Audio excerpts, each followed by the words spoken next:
Hi అండి అందరికీ ఈరోజు ఎంతో టేస్టీగా ఉండే ఆలు బిర్యానీ చేశానండి. దానికోసం అని చెప్పేసి ఒక 4 ఆలులు తీసుకొని పెద్ద సైజు ముక్కలుగా కట్ చేసి సాల్ట్ వాటర్లో వేసానండి. ఇలా సాల్ట్ వాటర్లో వేయడం వల్ల కలర్ అనేది షేడ్ అవ్వకుండా ఉంటుందండి.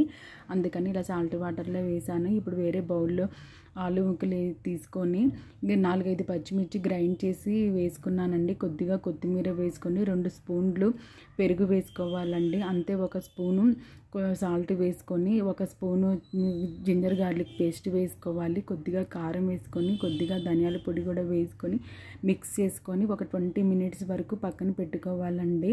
ఇలా పక్కన పెట్టేసుకోవాలండి. ఆ తర్వాత ఇంకో ప్యాన్ తీసుకొని అందులో కొద్దిగా నెయ్యి వేసుకొని నెయ్యికి వేడెక్కిన తర్వాత సన్నగా కట్ చేసిన ఉల్లిపాయ ముక్కలు తీసుకొని వాటిని ఫ్రై చేసుకోవాలండి. కొద్దిగా బ్రౌన్ కలర్లోకి వచ్చే వరకు ఫ్రై చేసుకోవాలండి. ఇలా ఫ్రై చేసుకొని పక్కన పెట్టుకోవాలి.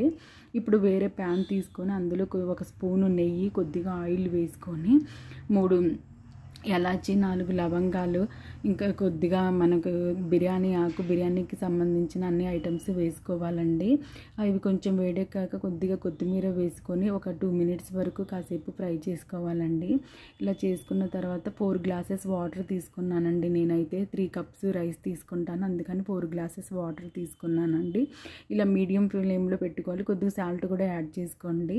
ఇప్పుడు ఫుడ్ కలర్ అనేది అవసరం లేకుండా మనకి నెయ్యి వేడి చేసుకొని అందులో కనుక పసుపు వేసుకుంటే ఫుడ్ కలర్ లాగా రెడీ అయిపోతుందండి. ఇవి బిర్యానీ పైన వేసుకుంటే మనకి బిర్యానీ అనేది కలర్ఫుల్గా ఉంటుందండి. వేరే ఫుడ్ కలర్స్ అనేది ఏం యూజ్ చేయకుండా న్యాచురల్గా బాగుంటుందండి.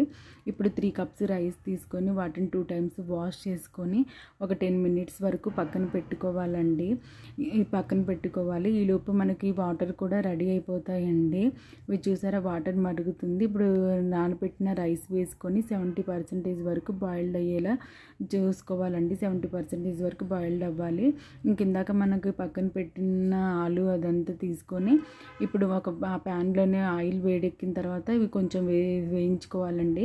ఒక 15 మినిట్స్ వరకు ఇది బాయిల్డ్ అవ్వాలండి. ఈలోపు మనకి రైస్ కూడా 70% బాయిల్డ్ అయిపోయిందండి. ఇప్పుడు ఈ రైస్ తీసుకొని 2 లేయర్స్గా వేసుకోవాలి.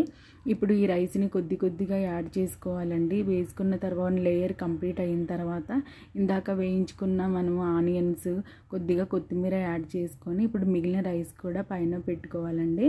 మిగిలిన రైస్ కూడా పైన మొత్తం కంప్లీట్గా వేసుకోండి. ఇంకా వేయించిన ఆనియన్ వేసుకొని కొద్దిగా కొత్తిమీర యాడ్ చేసుకొని ఇందాక మనం ఫుడ్ కలర్ లాగా ప్రిపేర్ చేసుకున్నాం కదండి, అది యాడ్ చేసుకోవాలి. యాడ్ చేసుకొని మూత పెట్టుకోండి. ఒక 10 మినిట్స్ తర్వాత మనకి టేస్టీ బిర్యానీ రెడీ అయిపోతుందండి. చాలా సింపుల్ ప్రాసెస్ అండి. చాలా ఈజీగా కంప్లీట్ అవుతుంది. బిర్యానీ మాత్రం చాలా టేస్ట్ ఉంటుందండి. పిల్లలు మాత్రం చాలా ఇష్టంగా తింటారు. నేను మాత్రం ఈ ప్రాసెస్లోనే చేస్తానండి. వీడియో నచ్చితే లైక్ చేయండి, షేర్ చేయండి.